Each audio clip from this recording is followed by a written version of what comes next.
We're going. All right. Good morning, ladies and gentlemen. Actually, it's afternoon. That's my bad.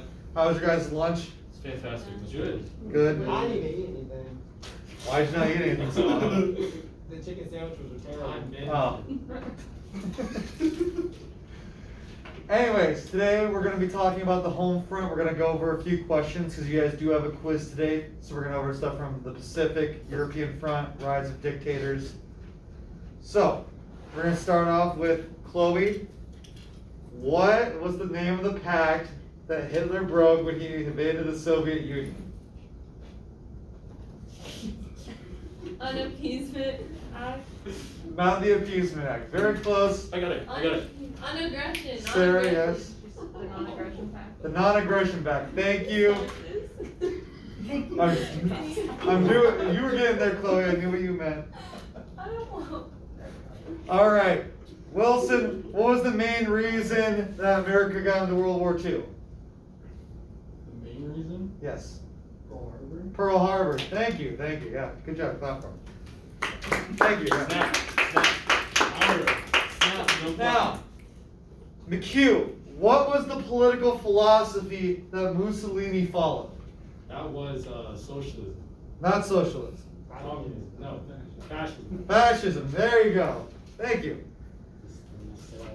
Put an online on the spot. All right, Hannah Brown.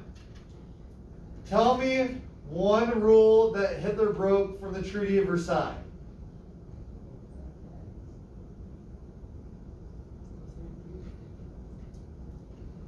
I can wait, Hannah. I know it. If you want to ask me. I want to ask it online. Ask my Tell me one rule that Hitler broke from the Treaty of Versailles.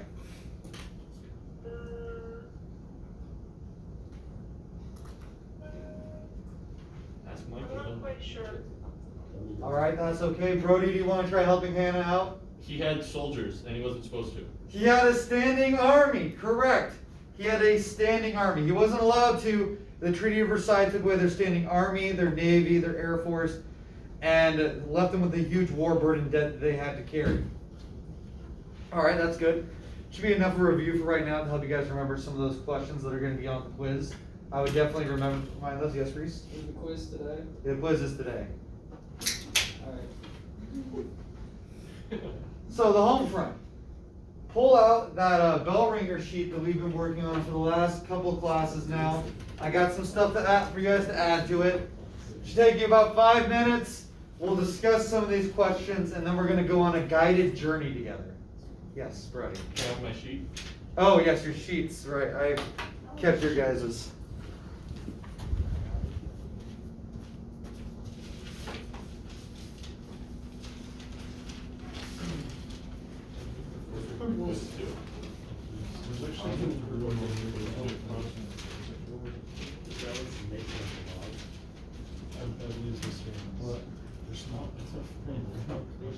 Yeah, that's my favorite. Actually, I'm never really small. Okay. There you go. Hon.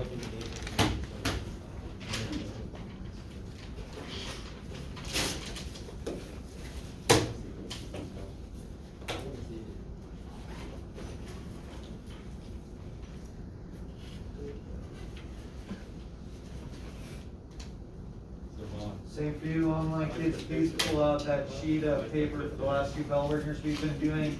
Add these questions to it. These will be turned in later today. In-person kids, you'll just turn it into the front. Zoom kids will be emailing it to me by the end of class. We got an exit ticket we gotta do, but this will be the last thing, one of the last few things we're writing on.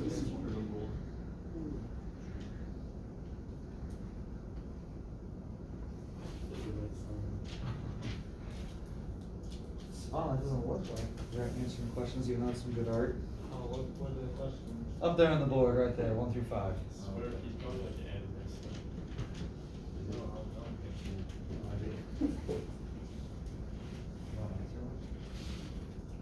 I can answer all of them.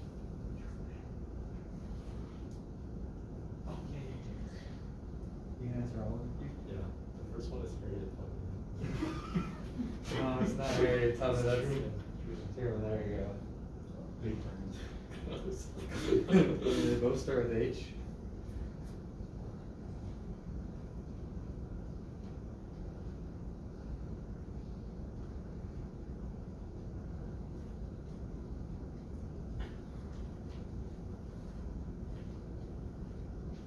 Guys, got a couple more minutes left.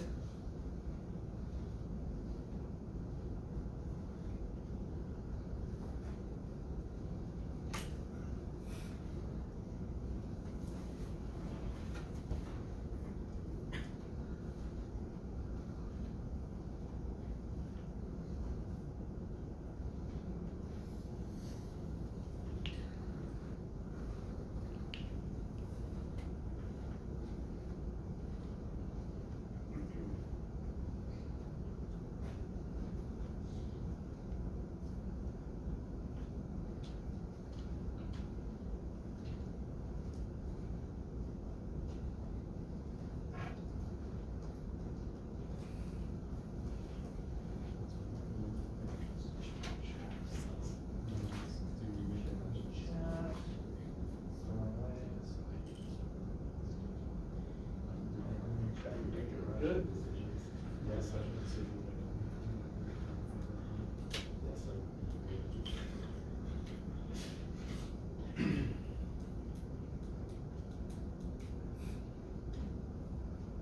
All right. Should be plenty enough time. Yeah. Owen, please answer number one. Which president decided to drop the atomic bomb? Truman. Truman, yes. Remember, before FDR has to make this decision, he dies, celebrated as a national hero. Truman takes over and has to make the biggest decision the president has ever made, if he's going to drop the bomb or not.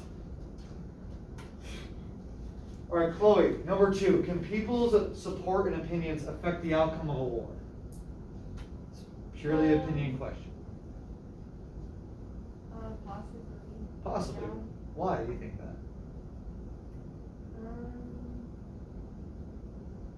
Maybe because like if enough people like support an opinion, then like that would happen. I don't know. If enough people support an opinion, they can change the outcome of a war. Sure.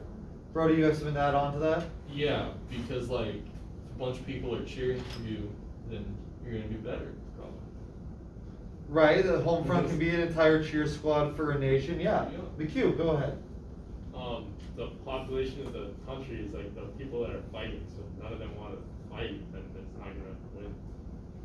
Right. Yeah. The population of a country, if they don't want to fight, you're not going to win because you have all those people that need to be doing something. Those were good answers, guys. Those are good answers. Savon, for number four, do freedoms and liberties go down during wartime? And give me an example when we see this. Yeah, whenever like with Civil War going on, we even had shut down a newspaper, I'm pretty sure, because it was doing something against them. Right, yeah, that's a great example. That's you just reminded me of that one. Yes, the Civil War, Lincoln suspends habeas corpus, which is bad, like you can't talk bad about the war, you can't write anything bad about the president or the war in the newspapers. That's correct. Another example you could have given was 9/11, when the war on terrorism starts. We lose some of our privacy because now the FBI can look through our phones and our messages. And Sarah, for 5, do we make irrational decisions when we're angry or scared? And if you feel comfortable sharing, can you give an example or a story? Yes, I do not have a story. You do not have a story. Does anyone have a story of them making an irrational decision when they've been angry? Wilson, yes. So I don't care for the physics teacher because he makes me angry. Okay. So my rational decision is that I somehow think that not doing my work will make me get back at him. But it only affects me. That is a very irrational decision. The teacher obviously just has either a boring tone or just really dry. He makes you angry, and the decision you're making is obviously not helping yourself out. That's a very good and tame example. Thank you. So, these couple of questions are kind of leading into the spirit journey I want us all to go on here in a second. We're gonna go by these questions one by one. I'm gonna give you time to think about it, and hopefully we're gonna walk down this mountain path journey together and arrive at a central conclusion. So I'm gonna give you guys about 30 seconds to think about, can morals or the morale of a nation change the outcome or progress of a war? Are we writing this down? No, you don't have to write this down, you're purely just thinking about this. Take 30 seconds to turn those gears inside your head, think about it. I'll ask a couple of you what you think, and then we'll move on. We're gonna go step by step until hopefully we can all come to a agreed conclusion.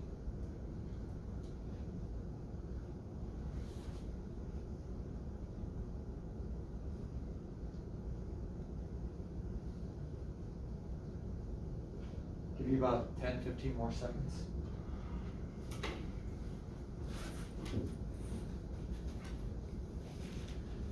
All right. Reese, can morals or morality of a nation change the outcome or the progress of a war? Yes, because if the leader is like, yeah, we're all just gonna die, and all these people aren't gonna be motivated, and then probably make them lose. Right. Having a strong leader and having the people's support is a great way to fuel any war. If you don't have this people's support, there's a few war examples that we can talk about where we see how that outcome is affected. It's a great answer. Now, moving from that, this is just a question I'm going to ask you. You're going to think about this one. So, Wilson, tell us again what was the main reason America joined World War II? Pearl Harbor. Pearl Harbor. So, Pearl Harbor. Americans are pretty angry about Pearl Harbor. Would you guys agree with that? Brody, if you see one of your friends getting ganged up by a biker gang, would you and your friends all come together to beat that common enemy? No. All right, hypothetically, if you were a better person, would you come together to beat that? No, it's his problem at that point. Like he can How strong is the biker guy? Yeah, it depends. If it's like They're- a weak biker gang, maybe we'll try, but They're like 18-year-olds who think they're cool because they have one motorcycle. there's better, like, I feel like one of my friends could take them on themselves. Like, there's better things we could do with our time than helping them in that Way to lose. situation. You would help a friend if you saw getting beat up on. Most of my Does friends anyone can take else care of think themselves, that- like, they can do that. Yes, You got- sir. you got Yes, this. all right, thank you, You got Sarah. this, and then walk away, Or that's what I would do. if your friends were in trouble, you would help. I appreciate that. So, that means we kind of have a common enemy. Like, America's angry at Japan because we got attacked. One of our states got attacked. So we all have this we're all infuriated by the Japanese. So, that brings me to the next question that we're going to take about 30 seconds to think about. Do people connect when they have a common enemy? Yeah. What's their will? Go ahead, think about that for 30, think about that for 30 seconds. There is the old quote, the enemy is my enemy. Enemy is my friend. 42, we can start talking about this, and we're gonna elaborate more than just saying yes or no.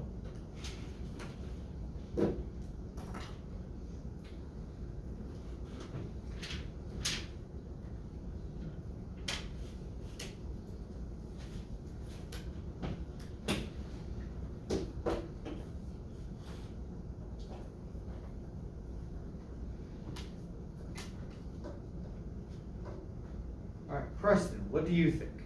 Do you think people can connect when they have a common enemy? Yes. Please give me an example of anything that you can think of. It doesn't have to be history related. It could be basketball related. It could be video game related. Just give me an example. Modern Warfare 2. Modern Warfare 2. Please go ahead and explain. When Shepard betrays you, Oh, you get called Makarov, he tells you where he's located at. Go in and kill Shepard. you get your crew and you go and kill that man. You know? Exactly. Usually when there is a common enemy, people unite and gather together. So going back to that second question, America got bombed by Japan. We have this common enemy now, we're all angry with them. And we're ready to take the fight to them. So what other common enemies has the American people had in recent history? Like think 2000s. Osama bin Laden, that's the result of what, Savon? 9/11, exactly, good, yes. 9/11, 9/11 and Osama bin Laden. Yeah. Sorry, Savon. I just want to give you credit for your great answer. Yes, Osama bin Laden and 9/11. It was another attack on American soil. We all get really angry about it. You have the war on terrorism declared. the American people are all gathered around this central cause to fight the Middle East and take the war to them. Now, can you think of a war that wasn't popular at all in the late 1900s? Yes, McHugh. Vietnam? Vietnam, yes. Not officially a war that was declared by Congress. We got into it. Most of the American people didn't understand why we were there. There was no support behind it. There was a lot of drafts and not a huge enlistment. And eventually, when that war comes to a close in a treaty, I like to consider it a loss. It's not considered a loss in the American history books because there was never a war ever declared. But North Vietnam just invades South Vietnam 10 days after we leave, and I'll have all of our troops out into the ocean. So because of that and the lack of the support for that war, it led to a loss. America was actually doing good militarily against the Vietnamese, but we were forced to leave because our own people weren't supporting the war anymore. The same thing is kind of happening now with the war on terrorism. Everyone was all fired up about it 20 years ago at this point, but we've been there for so long, and more generations have gone past, and now people aren't even sure why we're there anymore. Are you guys sure why we're there, or why we're there, or why we actually care to be there? Is that really an answer, that McHugh? Does that satisfy you? Yes, it is. Right, like there's some people believe there's no point in being there, and the support for that war has just dwindled down to where it's just kind of a thing that happens in the background. We've tried pulling out our troops many times; they always get brought back in, depending on the president. So, like McHugh said about Vietnam, yes, it had a lack of support. Not a lot of people signed up, and we end up losing. So that brings me to the final question: the end of our journey. Does that mean the home front, aka the people, affect the outcome of a war? Sarah's shaking her head yes. How many people say yes by grace of hand? 1, 2, 3, 4, 5, 6, 7. Sarah already said yes. Does anyone really say no? Does anyone think no? Good. So that's the central conclusion that we've come upon. So the rest of this lesson, we're going to talk about the home front for World War II, a huge home front event that was around this war. We're going to talk about it and how it affected people and the war effort. To start that off, we got to talk about rationing. I would take out your notes about now, or your iPads if you're writing this on Notability, and we're going to start taking notes. So, rationing was a thing that happened in World War I, yes, and happens in World War II, but it's slightly different. In World War I, it was just highly recommended that if you were a pure-blooded American, if you were a patriot, that you were going to ration. It wasn't necessarily a question or anything forced upon you. But in World War II, it's government supervised. The government, that's still being heavy propaganda with it about if you're patriot enough to ration for the people on the war front. But it's also government supervised. The government is now handing you out coupon books. Back in World War I, you were just like, yeah, no meat on Mondays, got it. No sugar on Sundays, okay, I can do that. Now you have coupon books, which have coupons for you to take to the grocery store to give you permission to buy that meat for the month. To buy your 1 pound of sugar on Sundays. So that you can bake that cake on Thursdays for some reason. These coupons were what you used to be able to purchase those ingredients. You also had gas cards.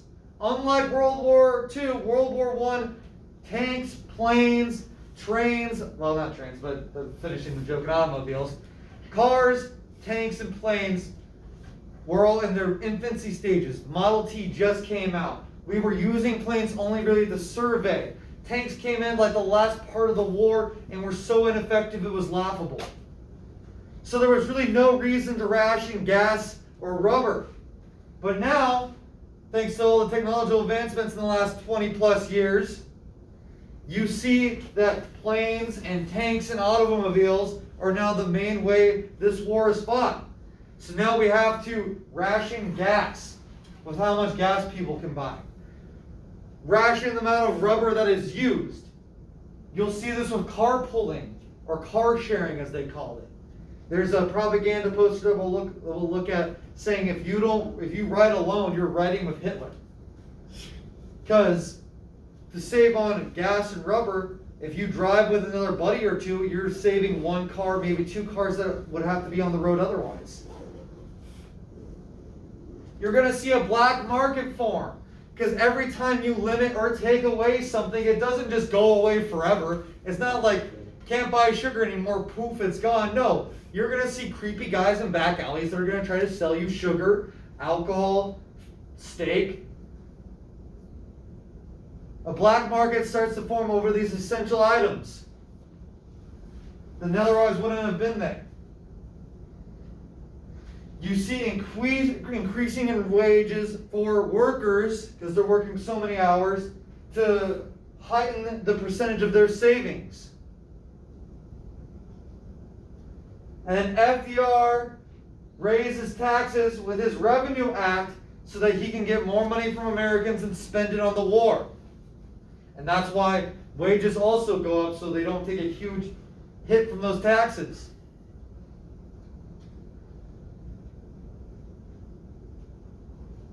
Canning, as you can see in this propaganda picture, was also huge. It was huge in World War I too. Being able to preserve and save as much food as possible.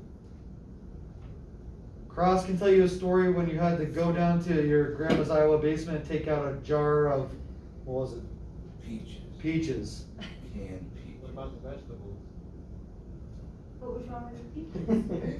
My basement was like a dungeon, like literally Weren't a the dungeon. peaches good? Were they probably fresh peaches? No, I was a little craphead, so I wasn't gonna eat. So I just stayed at the dinner table till nighttime. My mom was a fascist. You probably missed some really good peaches. I probably did. That's honestly. it. Alright. So that's rationing. Now, a lot of people in minority groups get a huge glow up during this time period. The main one being women. Changing roles for women. Of course, in World War I, when men went to war, women took up positions in ammunition factories and a lot of secretary jobs. In World War II, that's a bit different. They're now making up 1/3 of the labor force and taking over jobs that men said they could never have, like scientists, mathematicians. Some of them are joining the military and enlisting. Now, working for women is a social stigma, not just even looking at it from a sexist point of view, because in World War II, or during the Great Depression that's happening in the 30s, women working took jobs away from men. And it was shown that men should be the breadwinners so they can feed their family while the woman stays home. So they never went looking out for jobs because there were very limited ones out there. And the ones that were out there should have been for the men, according to the 1930s thinking. The federal government urged women to join the war production field. All their men are out to work. They need to tap into the women labor force to try to get some of this stuff done. Like I said, they're no longer just secretaries or crossing guards or anything like that, or ammunition workers. They're now working on planes, tanks, automobiles, taking the jobs that men would have had. You have this famous propaganda picture, Rosie the Riveter, saying we can do it, speaking to women. And she rivets the rivets on airplanes. She's the one that puts the wings together. A job that normally would be for men, but women are working them. You have breaking gender stereotypes, like I said, allowing gender discrimination. They allow gender discrimination still in many industries, and women made up only 65% of a man's salary. Both of these are negatives, but positive takeaway from this is that they were working jobs that men normally worked, and at this point women can't turn back anymore. You can't just tell them that they're housewives anymore. They now have worked jobs that men did and probably did them better, and are now, you'll see in the 60s and 70s start entering the workforce a lot, because in the 50s we try to turn them back into housewives and they do a whole bunch of cocaine. Stay happy.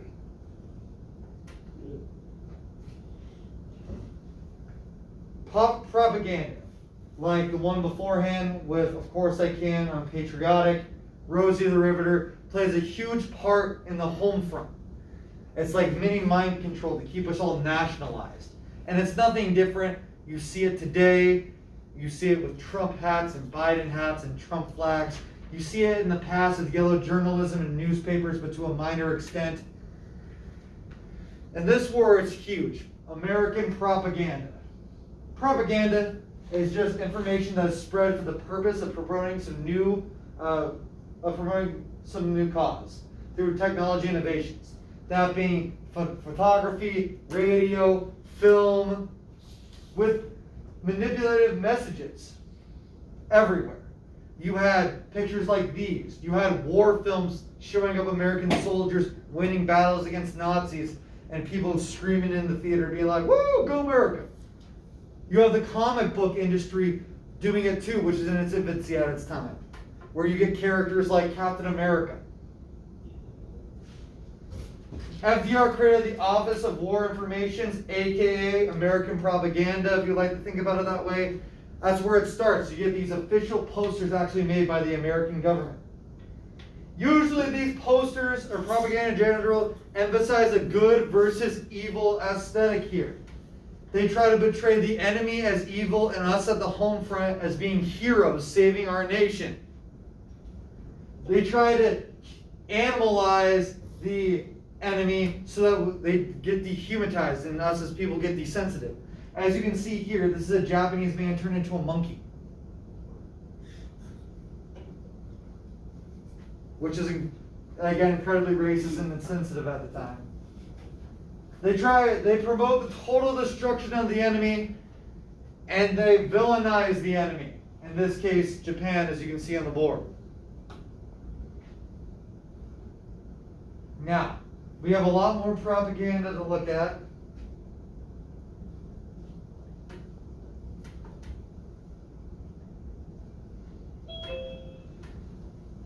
Give you 30 more seconds to finish writing this down before I start our next activity. For those of you that are done, please pull out your iPads, go to the World War II module, and at the very last thing in there, it should say Propaganda Breakdown. It's going to click on a link that will bring you to a Google Docs, and you need to make a copy. Is this the test? No. This is just an activity. The quiz will come later, but the quiz is a full-on quiz.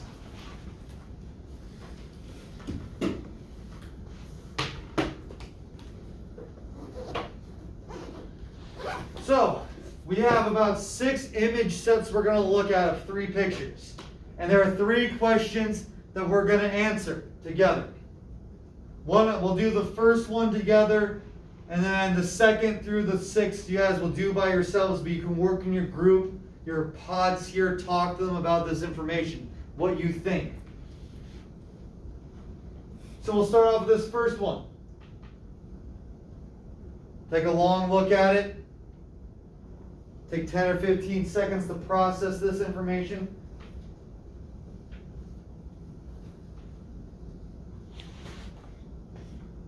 So, McHugh, besides this being blatantly racist, what do you think the main theme of this is? It's making the Japanese people look like monsters. Monsters, monkeys, or animals? Yes, Yeah. dehumanizing them. Yeah. I love that answer. Thank you.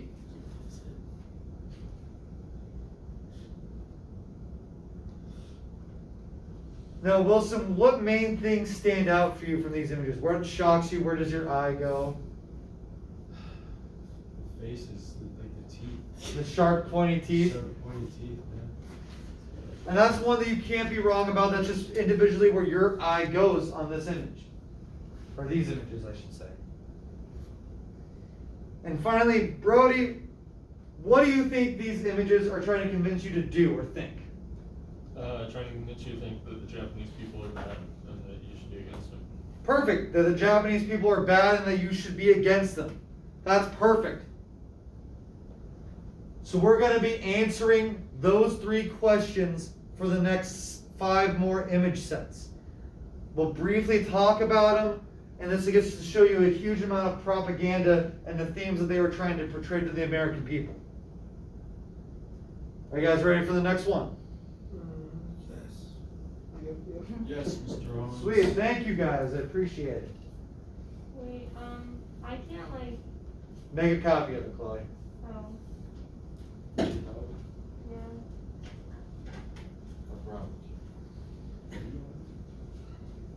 I appreciate it. I'll put up the next image set. Chloe, you can talk to McHugh and Wilson back there to get what the first column was.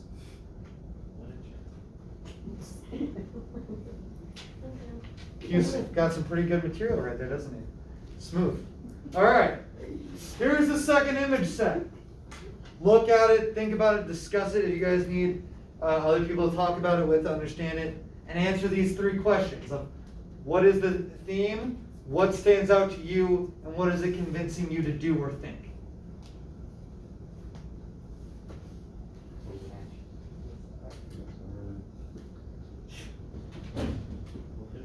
If you can't see this all the way up here, don't worry, this PowerPoint is on Canvas called Homefront PowerPoint. It's the first thing in the World War II module. Are we turning this in? Yes, you'll be emailing it to me.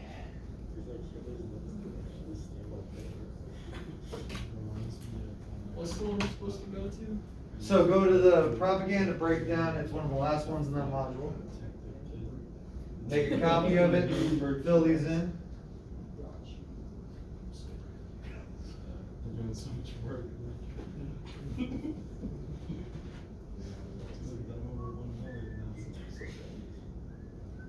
Oh no. See what I'm We're actually good kids when we need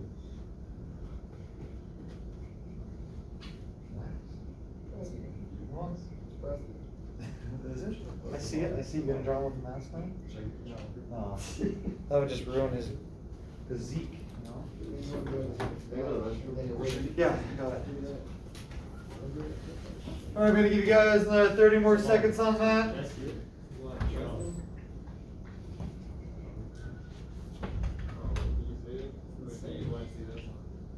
Is this considered set two? This is set 2, yes. You can talk to Sarah to get the information for set 1.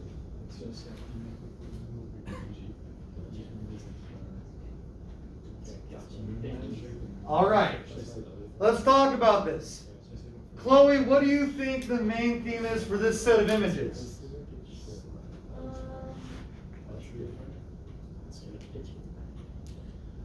To ration. To ration. Perfect, exactly. You hit the nail right on the head. This one says don't waste. Buy wisely, cook carefully, eat it all. Meaning don't waste your food, ration it out. This one is the one I was telling you about, one of my favorites, the carpooling one. Saying to save, ration your gas and rubber by driving to work with other people. And of course this one, go through your wardrobe and make do and mend. Mending your clothes so you don't have to go buy new ones. All about rationing.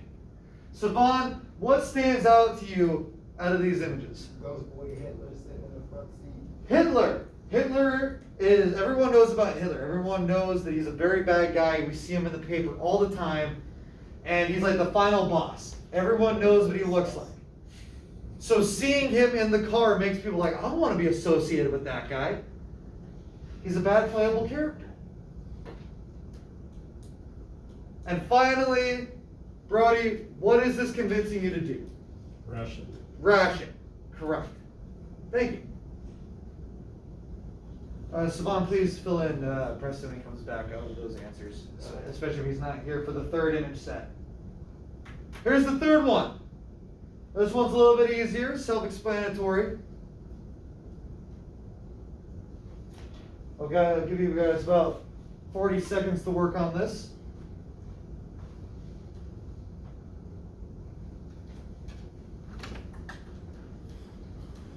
Perfect timing, Preston. We just started the next image set.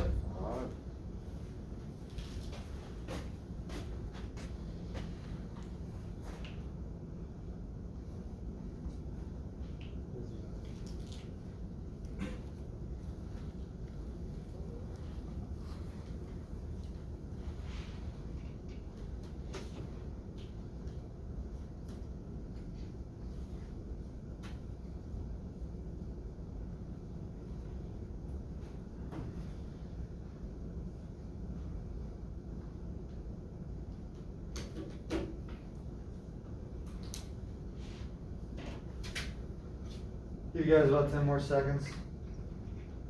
See some of you still typing out there.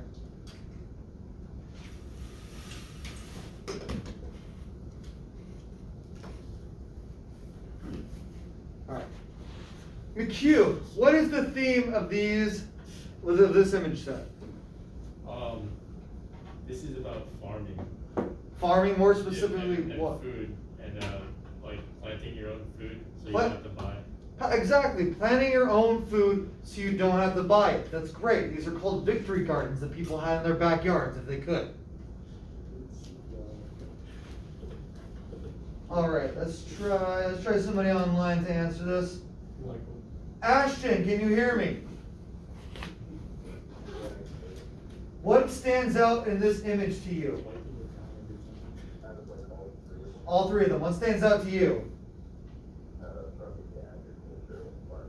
The agriculture and the farming. Thank you. Yes. As you can notice, they're a lot brighter than most things in these images.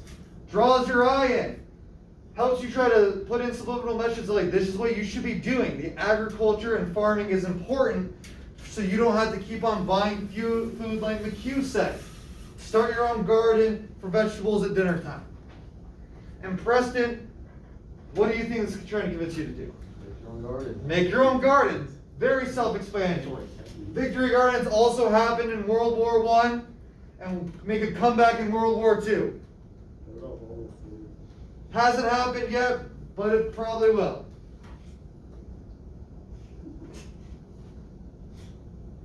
Next image shot, another self-explanatory one. Should take you about 45 seconds.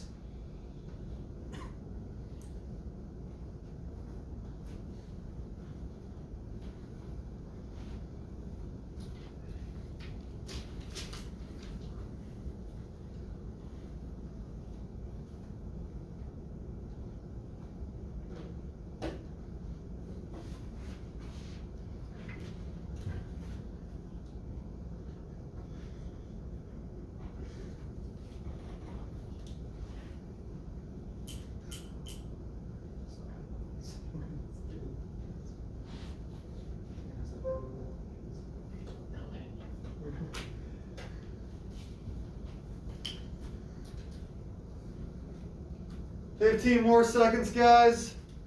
I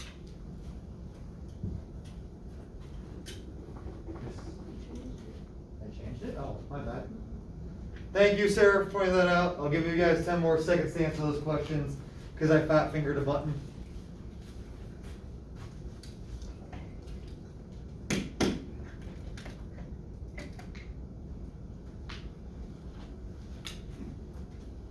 All right.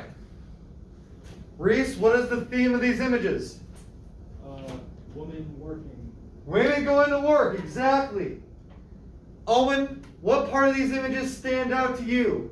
It shows like them doing other like, jobs. Like the one on the right, she's wearing a uniform. The one on the left is like, I'm not sure what she's doing. It shows more like jobs that they should not work, I guess.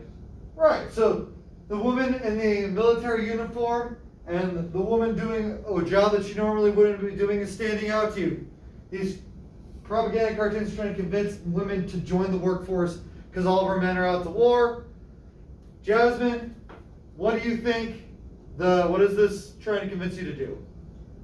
Probably help out. Who to help out specifically? Women to help out.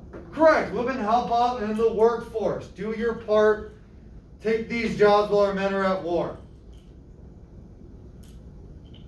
Alright, the next one. This is the last one? No. Fifth one.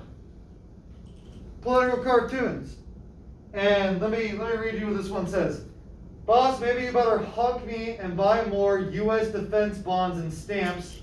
And the contents huck means to sell. Like sell the talking moose head so that this guy right here can go buy more bonds. Also, these two images, if you can't see it, are drawn by Dr. Seuss. A man who recently got canceled because of things. Those images are racist. Just some of his books. I wish I had. Please take the next minute to look these over, answer questions.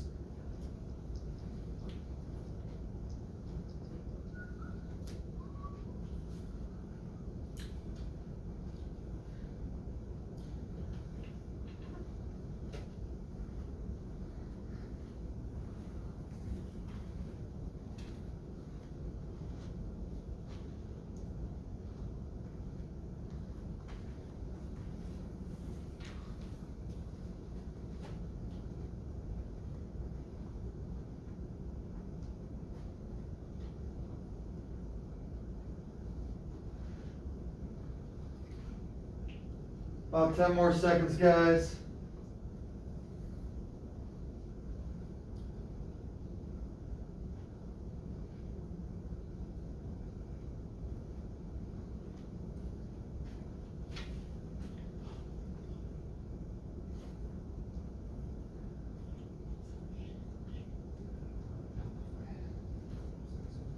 All right.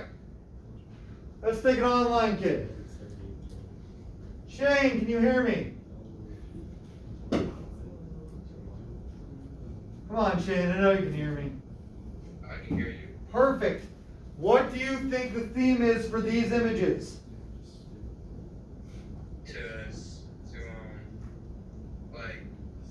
It's not really more persuaded the Americans about war bonds, but like, it's like different ways to like scare me to it basically, or uses of it, or. Yeah, of course. Convince or scare Americans into buying war bonds. War bonds were basically, you as an American person would go buy a bond from the government would then take your money, funnel it into the war effort, and they promise to pay your money back for that bond with interest. Never usually a lot of interest, but you would maybe get a dime to a few cents back, you know? Has any of your grandmas ever decided to give you a bond for like a Christmas gift or anything? You guys remember Alvin and the Chipmunks, the first one where they give bonds for Christmas? Savings bonds, yeah. Almost the same thing, except the government insures the war bonds. It's a good movie. It is a good movie. Now, Wilson, what part of this image stands out to you? I see a lot of like buy and insure. The buy and insure, is it because they're all bolded and everything like that? Stand out more? Yeah. Subliminal messaging? Right? And finally, Owen, what is this convincing you to do? Convincing, or people to buy war bonds. Bingo. Buy war bonds. War bonds, or Liberty bonds, they're also called, were in World War I, and they're in a lot of other wars, but they really help in trying to fuel more income for the government to spend. Here is our final image set. Please take about 40 seconds to look at this, answer the 3 questions.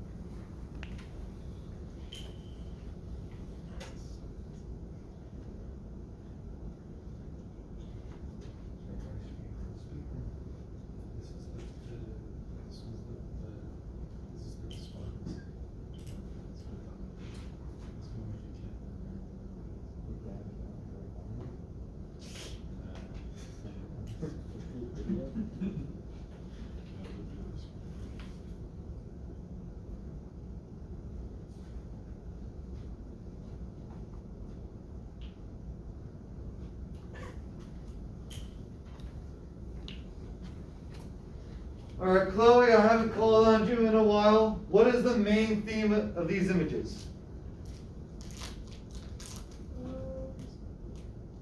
To keep quiet. To keep quiet. Well, to keep quiet about what, do you think?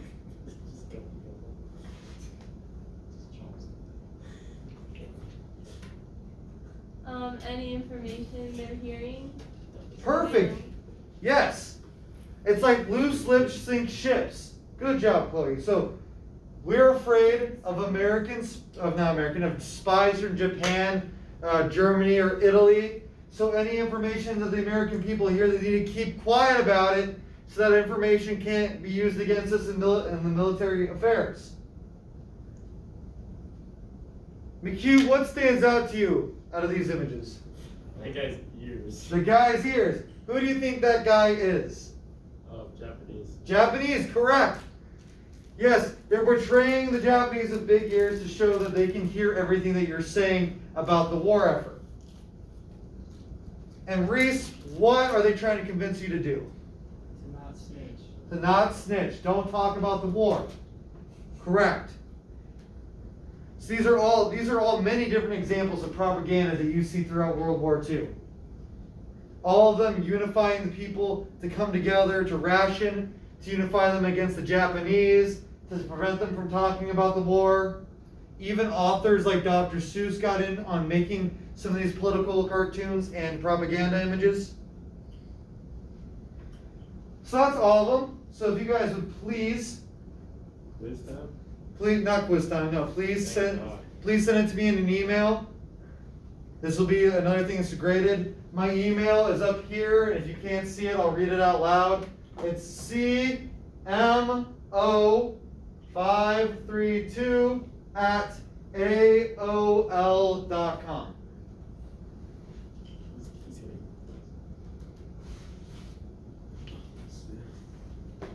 Now once we do that, we're going to talk about global of other minority groups. People outside of women also got benefits from the war effort.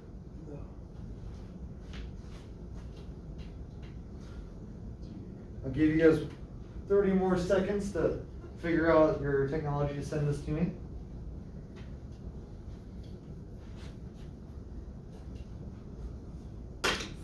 Online kids, I can write my email in the chat for you.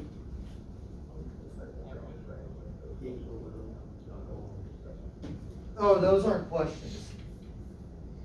Those are just talking points. Please, can I see the? You're sending me the propaganda activity that we've been doing. It's pretty bland.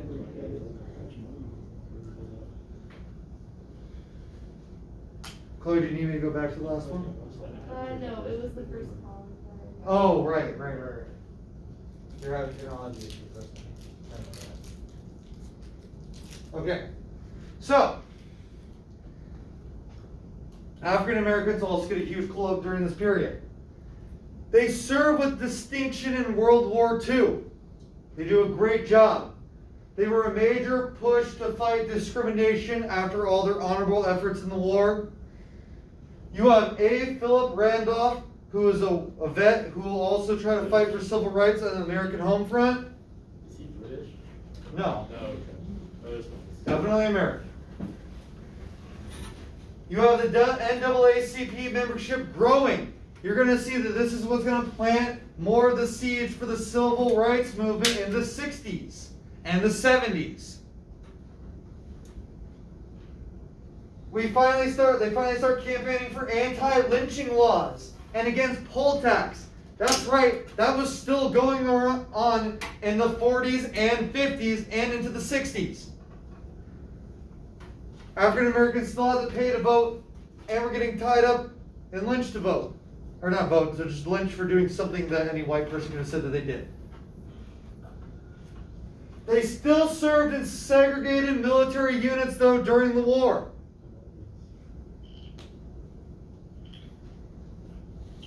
You also have the Tuskegee Airmen, which were the first military aviators, aka pilots, in the U.S. Army Air Corps.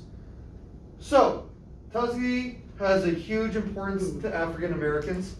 For about 50 to 60 years ago, you have the Tuskegee Institution in the 1800s, founded by Booker T. Washington. He was an African American who was for civil rights, but he wasn't going to fight for them. He said, African Americans can wait on civil rights, but you have to give them the right to earn $1. He was all about vocational training, giving them the right to have a job and earn money to fight in the same be in the same economy as white Americans. Got to at least let them earn $1. You got to. So the airfield and these pilots were named after the institute that he founded, the Tuskegee Institution, and these airmen become the Tuskegee Airmen.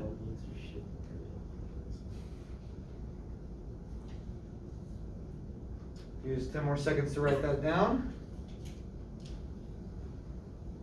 If I'm going too fast, don't be afraid to tell me.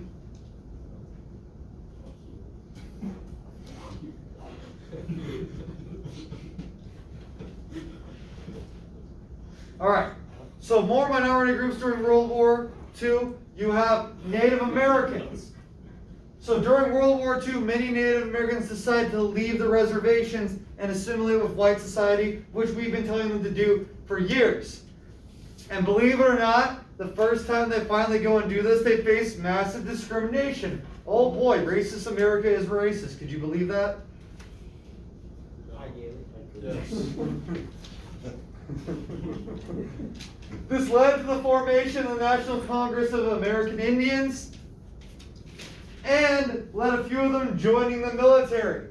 They serve a massive role which goes underappreciated. It's Navajo. The Navajo Code Talkers, exactly, Wilson.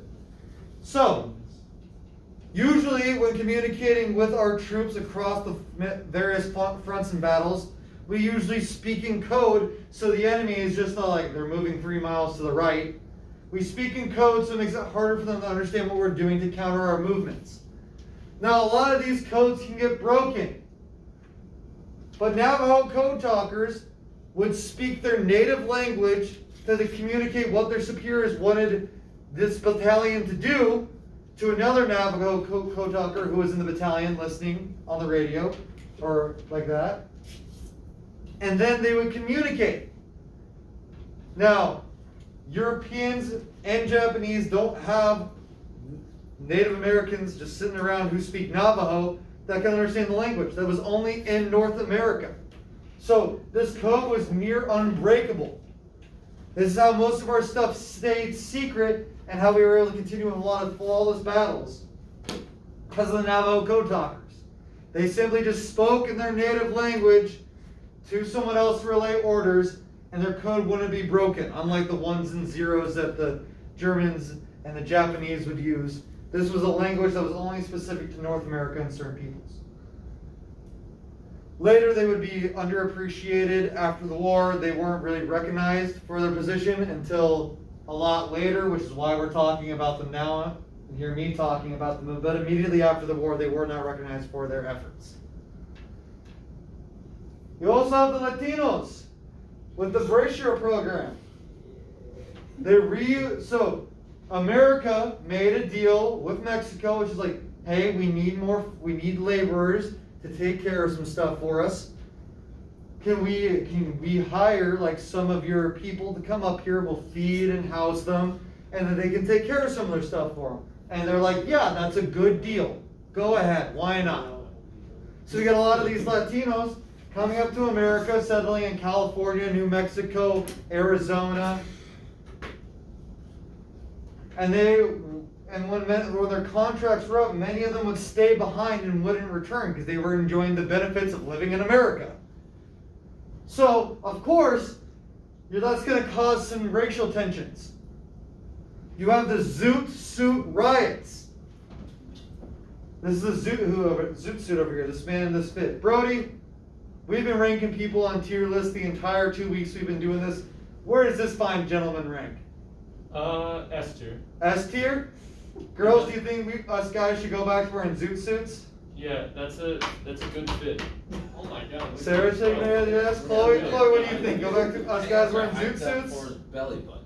I don't know. You think our pants should be that high? I mean, it's Yes. just I mean, I think probably it's a should. good fit. it's a good thing. It's a fantastic. That's legit out, man.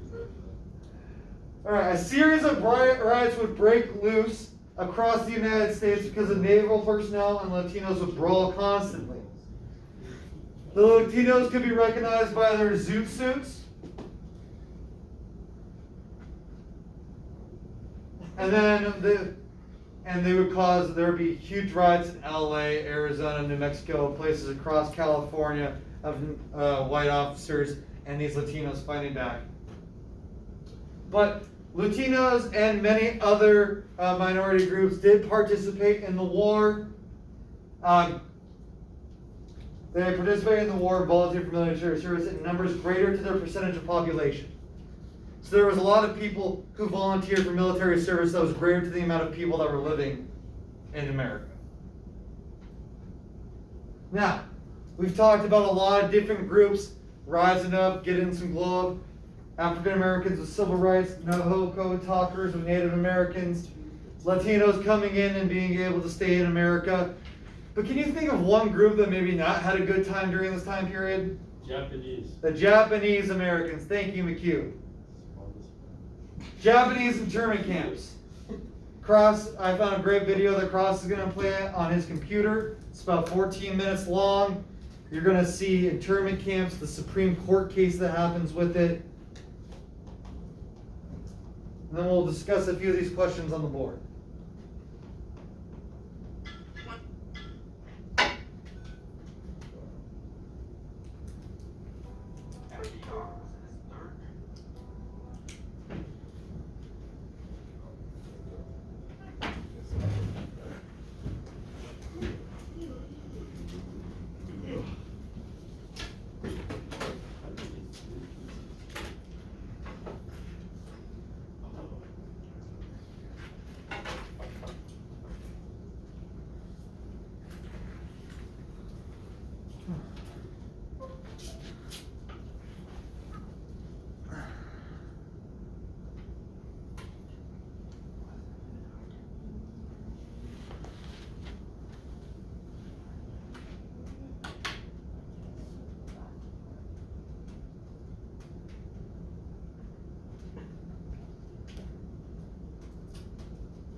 The nation through the Great Depression, no president was ever more powerful. On February 19, 1942, FDR signed Executive Order 9066. 9066 put the Secretary of War and his commanders in charge of deciding where the military zones would be and who should be removed. It gave the military power over the Attorney General to make these decisions without any hearings or due process. This was unprecedented power for a president, even for FDR. He asked Congress to support Executive Order 9066, and it did. Congress followed that with Public Law 503, which then gave it power.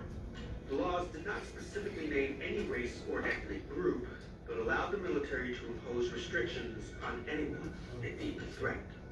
But everyone knew who would be targeted. Military areas were created, and at first, curfews and other restrictions were imposed on everyone of Japanese descent. When the evacuation began on March 22nd, 1942, newsreels announced its start with a tone wavering between fear and contempt. This one, called Out They Go, never mentions that 2/3 of the evacuees were American citizens, but refers to them by a word we'd never use today. Japs evacuate vital West Coast areas for the national security. At Los Angeles, 36,000 Japs see the handwriting on the wall and sell off their goods before their voluntary departure. The evacuation wasn't voluntary, it was the law. And before it even began, came mayhem, theft, and loss. People were only allowed to take to the camps what they could carry on their backs. They had to make arrangements to store or get rid of everything else they owned on short notice. The lucky ones got 2 weeks, some only a few days. Most Japanese Americans had to leave their properties behind. There's lots of incidents when, they were cheated or they weren't getting full value for their property. There were a lot of fire sales that happened, so they had tremendous losses. A congressional report 40 years later detailed some of the loss. One proprietor had to sell her 26-room hotel for only $500. Refrigerators were extorted for $5 or less. One man poured gasoline on his house, determined to burn it down rather than leave it behind. His wife stopped him, saying, "We are civilized people, not savages." Empty streets and vacated stores stand in shells. And in the country, the same story, abandoned farms. All they had left were suitcases, sheets, and blankets. 120,000 people, babies, and the elderly. They were searched, some were even tagged. No one knew if they were going to be deported or how long they would be in prison because there were no trials, no hearings, and there was no due process to inform them. They didn't know what the intention of their government was toward them, and they didn't know what the future held. The evacuation took almost 18 months. 8,000 actually moved east to parts of the country outside of the military areas to avoid internment. The whole thing took place in stages. First, evacuees were taken by buses, cattle trucks, and trains to nearby assembly centers where they would be checked in for a few weeks before being shipped out to the more permanent internment camps. Assembly centers were oftentimes temporary shelters in fairgrounds and sometimes in horse racing tracks. The conditions were exceedingly rough. Horse stalls that were hastily cleaned up of the manure and the smell and so forth. The first thing we had to do was to make our own mattresses. Norman Mineta was born in San Jose, California. He grew up to be a congressman and the first Asian American to serve in the cabinet. He served under both President Clinton and President Bush. The idea that their own government thought them to be disloyal. This was a yoke of shame that was borne by the Japanese American population from that time on. This is what we would do to show this country the extent of our loyalty. John Tateshi was born in South Central Los Angeles. We'll give up everything, we'll sacrifice everything we own and all of our futures and go quietly into these camps. It was astounding. People were confined in camps at some point from May of 1942 to as late as 1946. But at first, many camps weren't even ready. Sewage systems, schools, winter insulation, all had to be built by the very people who were being forced to live there. Most were in the desert, where sandstorms were common. Others were built on swamps and overrun by mosquitoes. All of the camps they built were in isolated spots. 10 of them scattered throughout the American West and a couple in Arkansas. Hart Mountain, Poston, and Tule Lake were the largest. Tule Lake also housed those whose loyalty the government specifically questioned. The War Relocation Authority, or WRA, called them relocation centers. I remember when they would say, well, you're being interned for your own protection. Well, as a 10, 11-year-old kid, I knew that if I were in here for my own protection, why are the machine guns pointing in at us and not out? We heard this young man shouting and saying, as I recall, something about they couldn't keep him there, that he was an American, and he started walking out, and the guard, who was probably about 15 feet from him, just shot him in the stomach. It was a felony for anyone of Japanese descent to live in Oakland on the afternoon of May 30th, 1942. That made 22-year-old Fred Korematsu a criminal. He had defied the evacuation order to stay behind with his Italian-American girlfriend. When he was arrested on this street corner in San Leandro, he knew that the shame of internment would be nothing compared to how his family would react.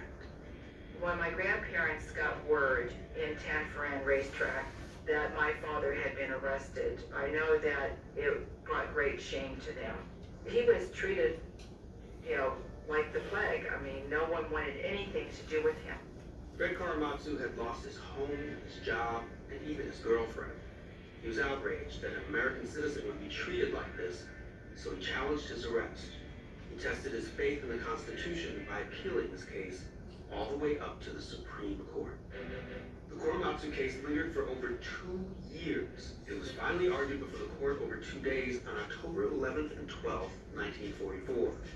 Korematsu's attorneys argued that Executive Order 9066 was a violation of the 14th Amendment's guarantee of equal protection because only citizens of Japanese ancestry were being forced to report to the assembly centers.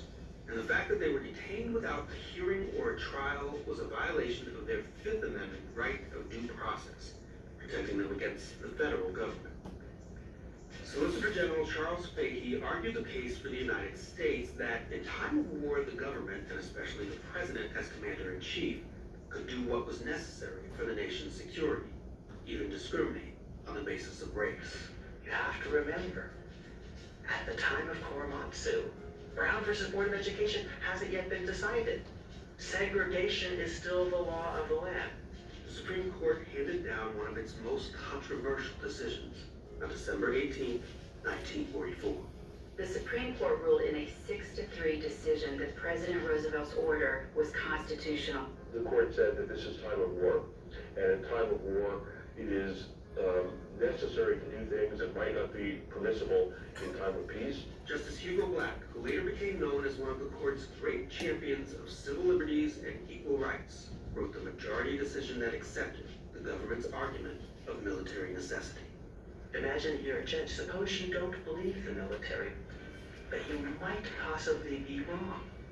And if you're wrong, what will happen if you actually shut down a government policy, a security policy, and then there's another attack? You think some judge knows as much as General Eisenhower? So of course we must give great deference to officials who tell us we have a problem. We know the situation, and we need you to understand that. For Justice Black, deference to the military while at war was more important than the racial nature of the internment. He wrote that Korematsu was not excluded from the military area because of hostility to him or his race. He was excluded because the country was at war with the Japanese Empire. Other justices certainly didn't see it that way. Justice Frank Murphy, for the very first time ever in a Supreme Court opinion, used the word racism. The United States government in this order was targeting Japanese Americans. It wasn't looking at other minority groups that the country also was at war against, Italians, Germans, only the Japanese. And to Justice Murphy, that clearly showed that that order was racist. Murphy also said that he couldn't see any military necessity for this order. Justice Murphy also insisted that there was no evidence to justify the president's internment order, and that the majority decision in this case would allow the president to act outside the law. Murphy made a powerful dissent. Presidents must be reminded that they too are subject to the law, and the law must insist. The law must always be obeyed.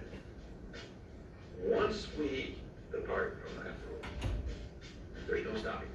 It is a dangerous thing to tell the president he can ignore the law, or to expect him to, or to put him in the position of his having to do so to save the country.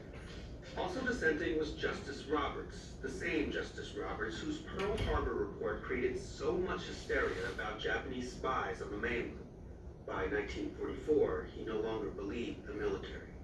Justice Roberts says that we have to be very skeptical about the claims of the government in these circumstances, and we have to hold the government to a very high standard of justification.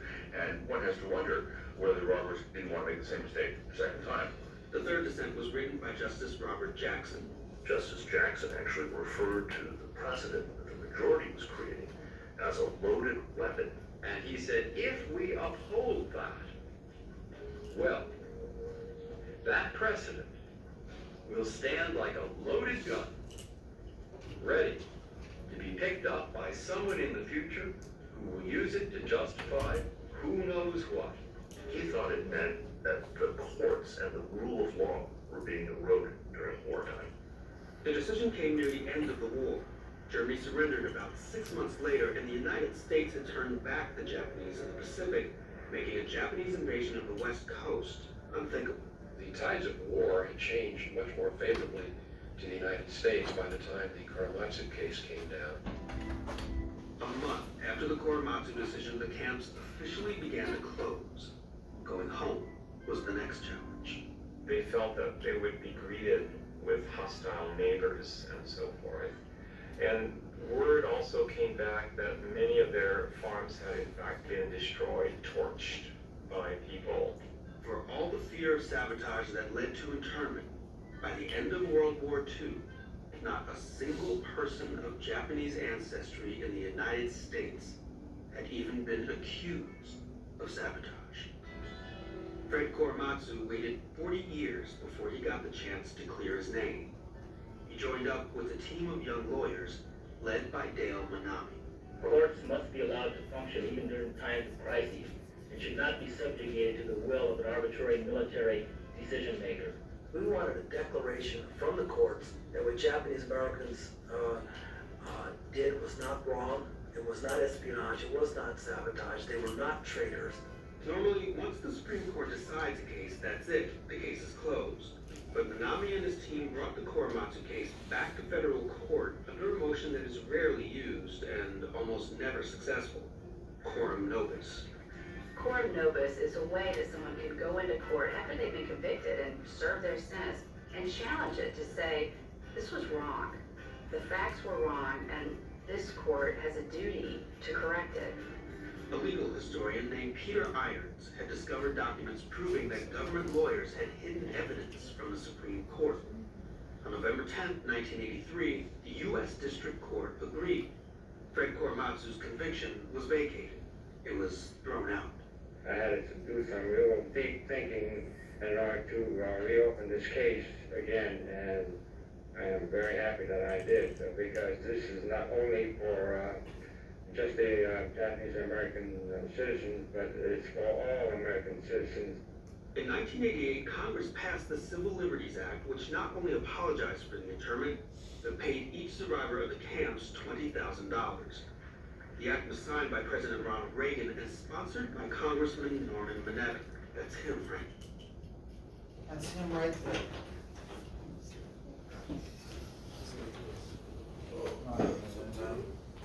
This video was made possible by NordVPN. NordVPN. What's a VPN? Gets around blockchain. Thanks for us. Hope you enjoyed that, online kids.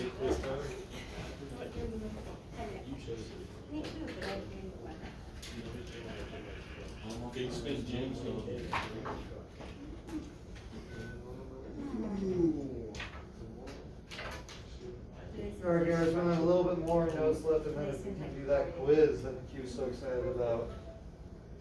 Is there any writing parts to the quiz? Yes. You're joking. Big time. What's your cross happening? Big time.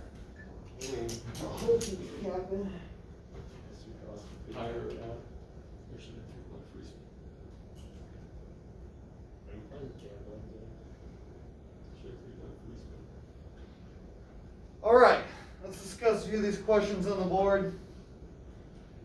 How would you guys in general feel if you came back from work and told that you had to pack up and leave, you had no home anymore, there was an eviction notice by the actual government telling you to get out?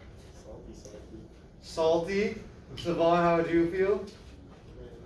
Pretty mad. Owen, how would you feel? Yeah, Matt also. Matt also. Is it impressive to you that these Japanese Americans just took it to prove their loyalty to America? They didn't do anything. They didn't cause any riots besides a few of them that just tried to ditch the internment camp order. There was no riots up at these camps. No nothing. They just sit there and took it. Is that impressive to you guys or stupid? Impressive. Why do you think impressive? Because they felt that instead of arguing with others, they just would go ahead and go and get it out of the way. Beautiful answer, Savon. Yeah, just get it out of the way. Was this really necessary for FDR to do, Reese? I mean, not really. It's kind of overkill. A bit overkill. What if there was Japanese spies? Then maybe it's not overkill. But in that video, it mentioned that no one was charged of any crimes against the United States.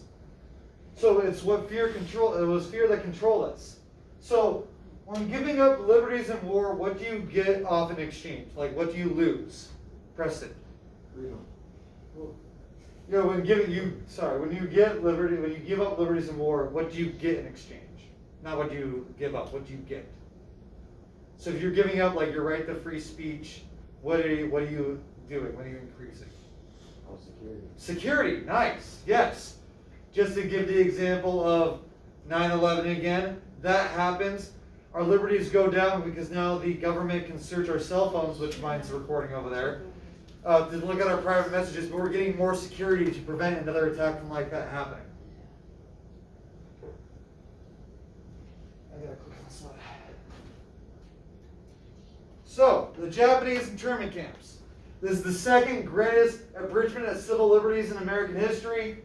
100,000 first and second generation Japanese Americans were placed in these internment camps who have never seen mainland Japan. So this order came from Executive Order 9066. I would remember that, write that down, underline it, star it, highlight it, whatever you have to do to get that in your brain. They were forced to sell their property. You saw selling refrigerators for $5, that 26-room hotel for only $500. They were held for the duration of the war. They were only let go in 1944. after 1945, my bad, they were let go in 1945. And they were freed after pledging loyalty to the United States. This was rooted in all the anti-Japanese propaganda that happened. Once Pearl Harbor was attacked by the Japanese and all that propaganda started out, you have more and more fear from the American people, and FDR thought he took the right steps to prevent any Japanese spies for infiltrating the country or getting any information out. You saw the Supreme Court case of Komatsu versus the United States. It was upheld. He tried to avoid the internment camp order. He was arrested. He thought, hey, this kind of violates some of my amendment rights, but the court found that in times of war, this is what we needed to do. And it wasn't a racist decision. It was just a war decision because we were fighting the Japanese Empire. Of course, with all the 100,000 of these people in internment camps, it limits the number who serve in the military, in the 442nd specifically. Give you about 20 more seconds to write that down.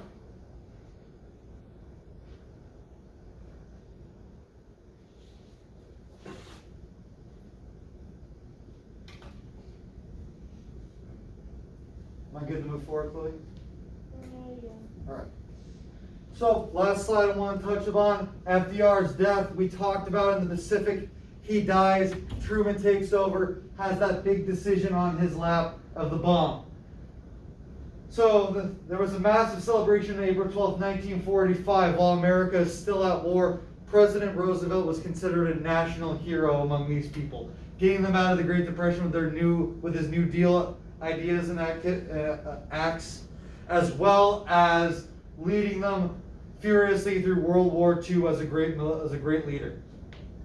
They had huge respect for this man, and that celebration goes to prove it. So, we're going to take that quiz now. I'm going to give you a couple more instructions, and then we can start. So, once you're done with that quiz, there's going to be a double bubble activity sheet, a graphic organizer. You guys know our double bubbles, right? They're going to be up here. You're going to write World War I home front in one big bubble, and the World War II home front in the next. You're going to write 3 similarities in the middle, and then you're going to give me 6 total differences and your name. And then once that is over and you're done with that, you have an exit ticket that goes on that bell ringer that we've been working on, and just turn both of those guys right up here. Does everybody understand that? Wait, what are we writing in that? So, I'll show you. So, World War I home front in the first big bubble. World War II home front in the second big bubble. 3 similarities. And then 6 total differences. And your name. If you want an example, rationing happened in both World War I and World War II. That's a similarity for you guys. So that's after you finish your quiz, you'll come and grab this, you'll finish that up, you'll turn it up in here, you'll grab your bell ringer, you'll finish that one question, turn it up in here, and you're done. And you guys have a good spring break after that. Does everybody understand? And it's in the quizzes, it's called World War II Quiz 2021. There's no access code, just click it and go. I'm going to talk to the online kids. Alright, online kids. You guys will draw me a double bubble map after your quiz is over. In one big bubble, you have World War I home front. And in the second, you have the World War II home front. You're going to give me 3 similarities in the middle, and then 6 total differences and your name. An example of a similarity would be rationing. That would go into one of the center ones. You will email that to me, and then you guys can still see the board once you're done with that. Answer that exit ticket on your bell ringer stuff that you've been doing, and email me that as well. And then you'll be done. You can have a great spring break. Does everyone understand? Yes. Well, you guys are good. Can I get some thumbs up? Yes. Thumbs up. Okay. Thank you, Hannah. Thank you, Ashton. Thank you, Shane. Thank you, guys. Thank you, Wilson. Are the bubble things online? No, you can just draw. I don't have it online. It's just a simple drawing. World War II 2021. Can I borrow the answer? Here, you can take a picture of it, and then it's a picture that you can then write on when you're minting it. There's 27 questions. We have like 20 minutes.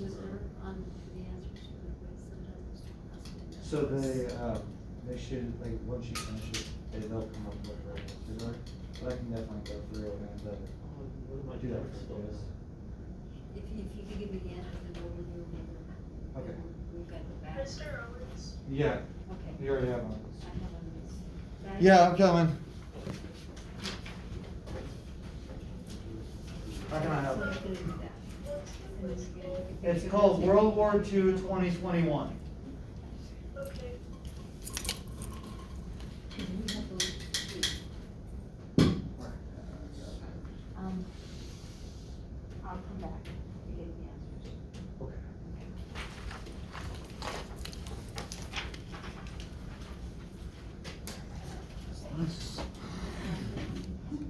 All right, we're gonna pause this because they're taking their quiz now.